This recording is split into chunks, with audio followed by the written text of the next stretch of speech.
प्रकारचा इशारा दिला आणि जनतेला माहिती आहे की मी जर इशारा दिला नसता तर यांचं गणित होतं येणाऱ्या नगरपालिकेच्या निवडणुकीच्या आचारसंहितेच्या अगोदर यांना पुतळा बसवायचा होता, जेणेकरून लोहा नगरपालिकेत आणि पोराला विधानसभेत फायदा व्हावा हे त्यांचं गणित होतं.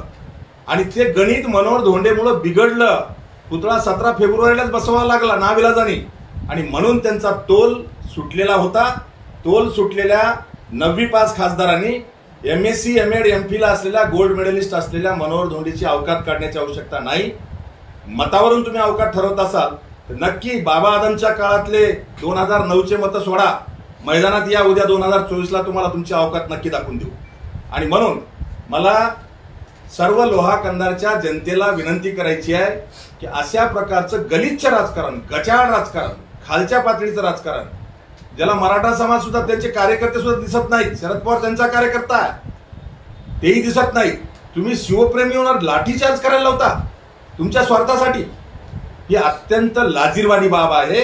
आणि म्हणून मला नांदेडच्या खासदाराला सांगायचे, तुम्ही खासदार नांदेडचे आहात, नांदेडच्या लोकसभा मतदारसंघात तुम्ही किती पुतळे बसवले एखादा सांगू शकाल का? नाही ना. मनोहर धोंडे ग्रामपंचायतचं सदस्य होय नाही. मनोहर धोंडेंनी महाराष्ट्रासह इतर राज्यामध्ये, देशामध्ये आणि बाहेर देशामध्ये 100 पुतळे बसवलेत. मी आपल्याला लिस्ट देईन.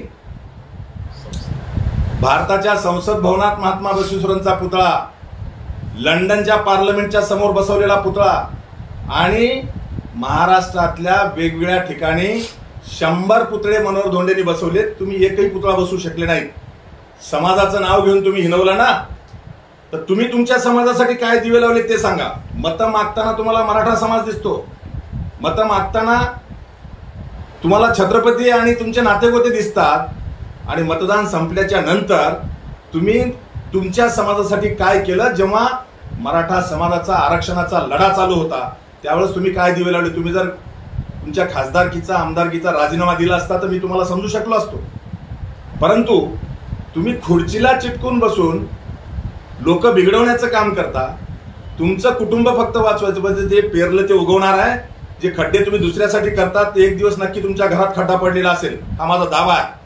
आणि म्हणून प्रताप चिखलीकर सांभाळून मनोहर धोंडेशी गाठ बांधू नका. मी रस्त्यावरचा कार्यकर्ता आहे. महाराष्ट्रात अनेकांना मी खेटलोय. तुम्ही फार मोठे असाल, स्वतःला समजत असाल. राजा आणि आणखी काहीतरी तुम्ही उल्लेख केला. राजा हा राजाच असतो, म्हणजे स्वतःला एकीकडे राजा म्हणून घ्यायचं आणि दुसरीकडे मी छोटा कार्यकर्ता आहे म्हणायचं. ही जी मस्ती सत्तेची डोक्यात आलेली आहे ती नक्की तुमची येणाऱ्या लोकसभेला उतरवली जाईल, काळजी करू नका. आणि सामान्य जनतेला, सामान्य शिवप्रेमींना तुम्ही जो कालच्या तुमच्या श्रेयवादासाठी लाठीचार्ज घडवून सामान्य शिवप्रेमींना तुम्ही या ठिकाणी, एक मुलगी तर बिचारी शिवरायांचं गीत म्हणायला आलेली होती, ती जखमी होऊन बेहोश पडली. अशा प्रकारचं नीच राजकारण तुम्ही तुमच्या समाजाच्या बाबतीत करू शकता. त्यामुळं तुमची अवकात काय आहे ही जनतेने ओळखलेली आहे. येणाऱ्या काळात नक्की तुमची अवकात आम्ही तुम्हाला सिद्ध करून देऊ. या निमित्तानं मला पुन्हा एकदा लोहा नगरपालिकेचे नगराध्यक्ष गजानन सावकार सूर्यवंशी आणि त्यांची सर्व टीम यांचं अभिनंदन करायचंय. अधिकृत असेल का अनधिकृत असेल, पण तुम्ही पुतळा बसवला त्यामुळे तुमचं अभिनंदन. पुतळा आजही जो बसलाय तो पुतळा कालपर्यंतही चबुद्र्याचं बांधकाम चालू होतं. जर तुम्हाला 17 तारखेला पुतळा बसवायचा होता तर चबुत्रा का पूर्ण नाही आजही? किंवा समोरचे तुम्ही पोल काढले काल लाईट बंद करून, किंवा आणखी तुमचं काम अर्धवट आहे. 12 फूट उंची, 14 फूट लांबी, 3 टन वजन, अशा प्रकारचं तुमचं टेंडर असताना त्या नॉर्ममध्ये हा पुतळा आहे का? आणि नसेल तर तुम्ही कुठला पुतळा आणला, कसा आणला, तो कला संचलनाची मान्यता त्याला आहे का? सत्ता तुमची आहे म्हणून सत्तेच्या मस्तीमध्ये सगळ्या प्रशासनाला मी खिशात घालू शकतो अशी जर हवा डोक्यात असेल तर खरं तर हा शिवरायांचा पुतळा हा माझा विषय आहे म्हणून मी याला घालणार नाही, तर कायद्यानं तुम्हाला तुमची अवकात मी दाखवली असते. परंतु हा पुतळा बसला पाहिजे ही माझी स्वतःची भावना आहे, हजारो शिवप्रेमींची भावना आहे, म्हणून मी याच्यामध्ये हात घालत नाही. खरं तर चबुत्रा तरी तुम्ही बांधलाय का? नगरपालिकेने बांधलाय का? किंवा जो 2 मे 2017च्या GR मध्ये लोकवर्गणीतून पुतळा घ्यावा असं स्पष्टपणे म्हटलेलं आहे. लोकवर्गणीतून शरद पाटील पवार यांनी आणलेला 1 जानेवारीचा पुतळा का तुम्हाला अस्पृश्य वाटला आणि तुम्ही रात्रीतून पुतळा कुठून आणला हे ठीक आहे, पण कुठून आणला तो प्रमाणित आहे का? आणि अशा प्रकारचे विषय जर मी तुमच्यासारखा क्रूड माइंड नाही, खरं तर तुम्हाला माझ्या गावाचा विषय तुम्ही काढलाय. तुमच्या गावात काय देव लावलेत बघा, नाव चिखली आहे, चिखलाच बुडालेली चिखली आहे. तुमच्याकडे 7 वर्षापूर्वी नळ योजना मंजूर झाली, केवळ तुमच्या स्वार्थासाठी तुम्ही होऊ दिली नाही. लोकांना आजही तुमच्या गावात आडातलं पाणी प्यावं लागतंय. आणि म्हणून शहाणपणा शिकू नका. देगलूर, बिलोली किंवा मुखेड, धर्माबाद या भागात जरा फिरून दाखवा. आता तुम्हाला तुमच्या अवकात आम्ही नक्की दाखवू. शिवरायांच्या पुतळ्याच्या विषयावर एवढ्या खालच्या पातळीचं राजकारण, वेगवेगळ्या मराठा समाजाच्या संघटना आहेत, इतर बहुजन समाजाच्या संघटना आहेत, त्यांना निमंत्रित करून तुम्ही सन्मानानं पुतळा बसवला असता तरीच क्रेडिट तुम्हाला मिळालं असतं. परंतु क्रेडिट घेण्याच्या नादामध्ये तुम्ही ही बैमानी, आणि तुमच्या रक्तातच बैमानी आहे. 6 पक्ष बदलून तुम्ही त्या ठिकाणी सत्ता उपभोगता आहात, त्यामुळं बैमानी ही तुमच्यापेक्षा वेगळी असू शकत नाही. आणि म्हणून अशा प्रकारचं नीच राजकारण करून, प्रशासनाची ढाल करून सत्तेचा माज जर तुम्हाला चढला असेल तर लोह्यातली जनता तुमचा माज उतरवल्याशिवाय राहणार नाही. आणि त्याच्या अगोदर लोकसभेला घोडा मैदान समोर आहे, माझं खुलं आव्हान आहे. या भाजपचं तिकीट घेऊन, तुम्ही भाजपचं तिकीट घेऊन आल्याच्या नंतर सुद्धा आमचा पाठिंबा नसताना निवडून येऊन दाखवा, तुम्हाला तुमचा खरा मर्द समजतो. आणि म्हणून बैमानांनी छत्रपती शिवरायांच्या बद्दल या ठिकाणी क्रेडिट घेण्याच्या नादामध्ये शिवप्रेमींवरती अन्याय करणं योग्य नाही. तोल सांभाळा. पण पुतळा माझा आहे, माझा स्वाभिमान आहे. पुतळा बसला पाहिजे ही माझी भावना आहे, म्हणून मी शांत. नाहीतर या नवी पासच्या खासदाराला पुतळ्याचे नियम काय माहिती आहेत, त्यांनी मला शिकवायचे का नियम? कला संचालनालयाचं जे पत्र आहे शरद कला संचालनालयाचं पत्र आहे. आणि मी तुम्हाला GR ची कॉपी देतो. GR ची कॉपी देतो मी. त्या GR च्या कॉपीमध्ये आपण बघा, अगदी स्पष्टपणे म्हटलेलं आहे.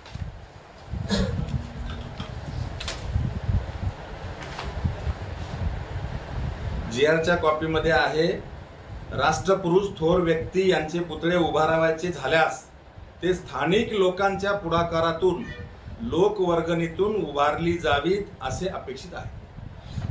GR मध्ये 2 मे 2017चा GR आहे. आणि हे सांगायला शासनाची परवानगी आणली. महाविकास आघाडीचं सरकार होतं, त्यांनी परवानगी दिली नाही.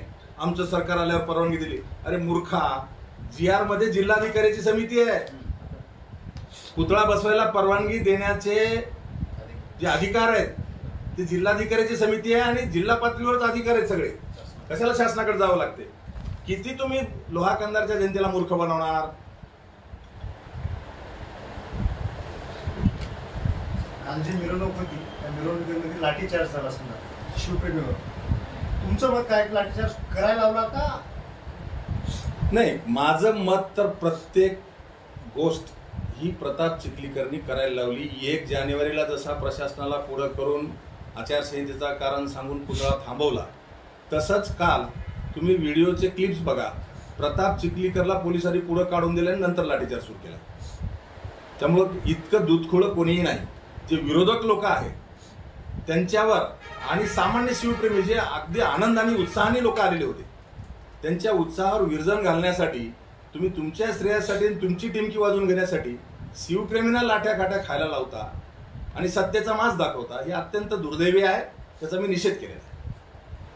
याच्यापूर्वी जेव्हा शिवाजी महाराजांची पुतळा मिरवणूक काढली शरद पाटील, त्यावेळेस सुद्धा 19-20 लोकांवर गुन्हे लागले. आता कालच्या याच्यात ते मिरवणुकीला परवानगी होती का, हा माझा प्रश्न आहे.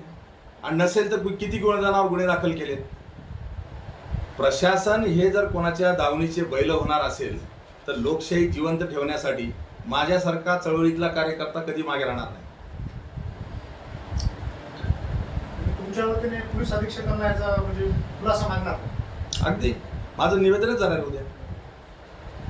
बघा, मी 9 फेब्रुवारीला सगळ्या संबंधितांना माझं निवेदन दिलेलं आहे मोर्चा काढण्याच्या बद्दल. मी जे बोलतो ते करतो आणि करतो तेच बोलतो. माझं निवेदन गेलंय. माझं निवेदन गेल्याच्या नंतर चबुद्रेचं काम आणि पुतळ्याची 15 तारखेची बैठक नंतर ठरलेली, अगोदर काही ठरलेलं नव्हतं.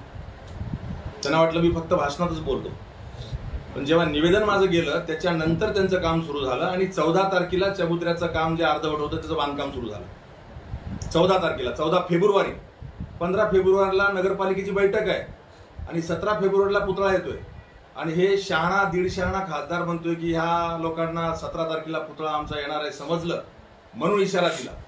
अरे तुम्ही 17 तारखेला पुतळा आणणार होते, बसवणार होते, तर तुमचा चबुतरा अर्धवट का होता? जागा सुद्धा साफ केलेली नव्हती तुमची. तुमच्या बुडाखाली आग लागली जेव्हा धोंडेंनी इशारा दिला 19 फेब्रुवारीच्या आत पुतळा बसवा नाहीतर मोर्चा काढू. लोहा कंधारचे हजारो शिवप्रेमी आले असते मोर्चामध्ये आणि त्यामुळं तुमच्या बुडाखाली आग लागली. तुमचं श्रेयाचं गणित बिघडलं, तुमच्या पोराला हायलाईट करायचं तुमचं गणित बिघडलं, म्हणून काल बाईट देताना तुमचा तोल गेलाय. तुम्ही खालच्या पातळीचे कुत्रे असे शब्द वापरलेत, कुत्रे. खरं तर प्रताप चिखलीकरच्या तोंडून कुत्र्याचं नाव घेणं म्हणजे कुत्र्याचा अपमान आहे. कुत्रा हा प्राणी इमानदार आहे, निष्ठावान आहे, ही बैमान आहे. यांनी 6 पक्ष बदलले, या शंकरराव चव्हाणाच्या घराण्यावर वाढले, स्वतःला राजा म्हणून गेला ना तो बाईटमध्ये. ज्या शंकरराव चव्हाण नावाच्या राजाच्या घरामध्ये तुम्ही कब्बरशाद व्हायला होतात त्यांच्यासोबत तुम्ही बैमानी केलेली आहे. त्याच्यामुळं कुत्र्याचं नाव प्रताप चिखलीकरच्या तोंडी काही शोभून दिसत नाही. कुत्रा हा इमानदार आणि निष्ठावान प्राणी आहे. आपल्या देशाला राजशाही नाही, लोकशाही. राजशाही का म्हणा, आणि सामान्य बहुजन जनता ही सगळं उघड्या डोळ्यांनी बघते. जे काही हिनवलं चाललंय ना ते सामान्य जनता बघते, त्याचा बदला नक्की घेतील.